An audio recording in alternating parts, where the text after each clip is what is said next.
Hi, my name is Kiran Srishta and my student ID is HI50015. We have chosen a case of Starbucks battles Ethiopia over trademark certification for our group assignment. In this presentation, I will briefly discuss about the background of the case, the fact and important dates related to the case, and finally conclude the whole presentation. This case is widely known as a coffee war between Ethiopia and a coffee giant Starbucks. Ethiopia, which is an African nation and is famous as birthplace of coffee, has tried to reduce the gap between high market price of coffee and earning received by its grower by protecting its famous coffee beans Igachi, Sidamo, and Harar with trademark certification. However, the application of trademark registration of Sidamo and Harar was held up by the United States Trademark and Patent Office, and Starbucks was accused of its rejection. Now I will discuss about the facts of the case.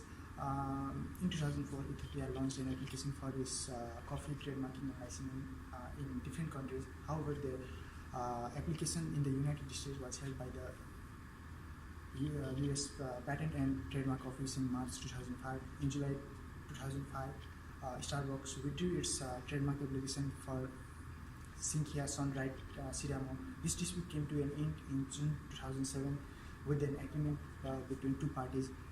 In conclusion, we can infer from this case that giant companies like Starbucks can have influence in decisions made by law bodies. This case shows violation of international law by multinational companies and importance of trademarking guaranteeing good earning to producers. This dispute was resolved with the agreement between Starbucks and Ethiopia. Hi, my name is Prem Bhadukarki. Student ID is ABM2222. And then I'm going to presenting today on this presentation about legal issue presented in the Starbucks and Ethiopians trademark issue. There are several legal issues has been rise in this case, but I'm going to say something major issue has been covered in this presentation. There are especially there are several issues has been across including the name of the coffee name, which is Harar and Sidamo. What is the eligible to the genetic of registration under the United States of trademark law. So these two names proposed to by Ethiopian did not meet to legal requirement under the trademark law by the United States. This purpose legal issue is as a whether of the name, where is genetic of the effective of the trademark it as well. On this ground, the application was rejected. So the law that's government by trademarks internationally came to the question as how the case has been handled. The legal issue included the role of the WIPO as well, and the whole case has been handled by this and have playing the big role about this case.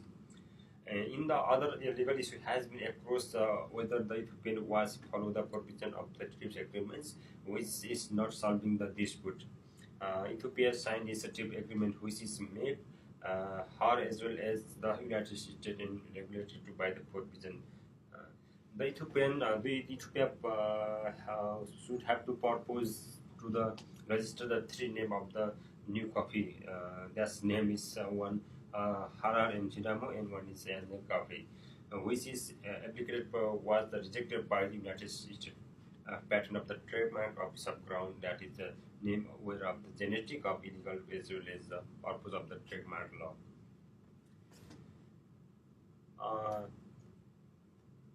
And one more legal issue is happening. There is a TRIPS agreement which is not followed by the Ethiopian government. There is an article on 22.1, and there is a mention the Ethiopian government appropriate the tribunal and attempt the Sikh academy was directed by the follow of the regulation under the TRIPS agreements.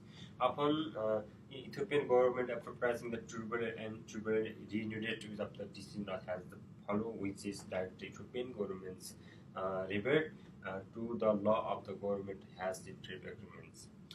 Because this of the cases has it's right the Ethiopian and United States of America has been signed across the extension of the developed across significantly, especially the defined as the trade agreements.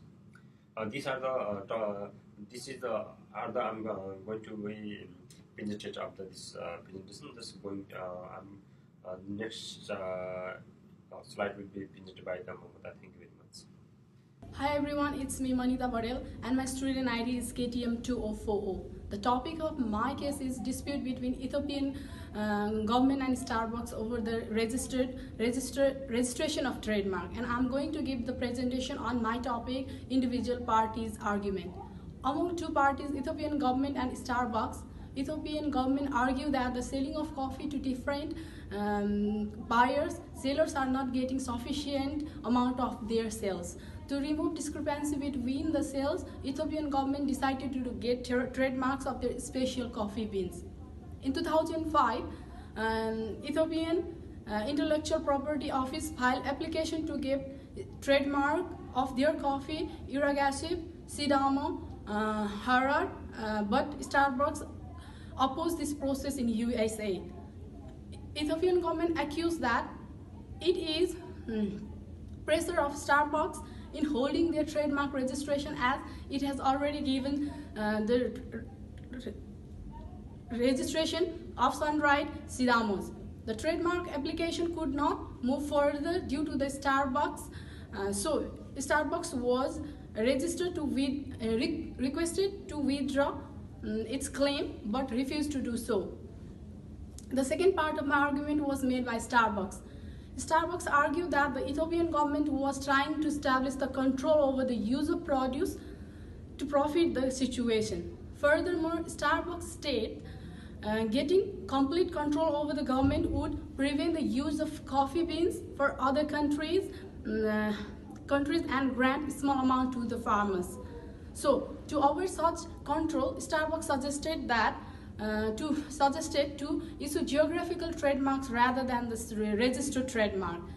Starbucks argue geographical trademark is effective and used by several countries to certify the product, but trademark provides the holder ability to use the name of branding and does not restrict the products. So finally, Starbucks argue geographical trademark is more effective than registered trademark. Thank you, and this is the end of my part.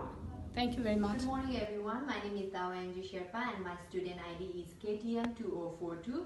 Now I'm going to present the tribunal decision of world famous dispute which was occurred between Ethiopia's and Starbucks in around 2006 to 2007. The long running dispute was settled by reaching an outline agreement for both parties under which Ethiopia's ownership of coffee brand was recognized. The case went through several trials and assessment of facts, documents and hearing. When Starbucks dropped its application for Shrikina Sun-Dried Sidamo, NCA was argued for trademarking the coffee names. The trademark office approved the application for trademarking of Irrigation but refused to trade Sidama due to its generic name and ordered Ethiopia to prove that Harar was not a generic name as well to address the type of coffee. After the case, both parties agreed upon an agreement including its license, distribution and marketing of Ethiopia's best coffee, Sidama, Harar and Irrigation. Here court judgment was held that both parties are legally bound to comply with the legal terms. And as a part of the agreement, Starbucks agreed to promote the Ethiopia's coffee in their stores and also agreed to recognize Ethiopia's ownership over such coffee names. Not only that, in 2009, court held that to raise the price collected by the farmers of Ethiopia. Along with, they also held to increase the total export of coffee in the upcoming years. By concluding all of the above, in May 8, 2009, it was held that Starbucks agreed to promote Ethiopia's coffee with Ethiopia's ownership in their all stores, and Ethiopian government was awarded trademarks right to its special coffee beans as well. So remaining part, another friend will describe about that. Thank you so much. My name is Nilesh Katka, student ID number TIA2674. As already explained detailedly about the case by my groupmate, I am here to explain the importance and the significance of the case. The case itself has been signified in the history of international law as a battle between multi-billionaire company and a small developing country, which drew much international attention. The case itself encompasses worldwide accreditation programs like trademarking, licensing, and difficulty in safeguarding consumable items produced in a developing country. Similarly, the case gives the beacon of hope to underappreciated, underpaid, and real contributor of the product. Moreover, a new dimension has been set in a relationship between purchaser and a vendor.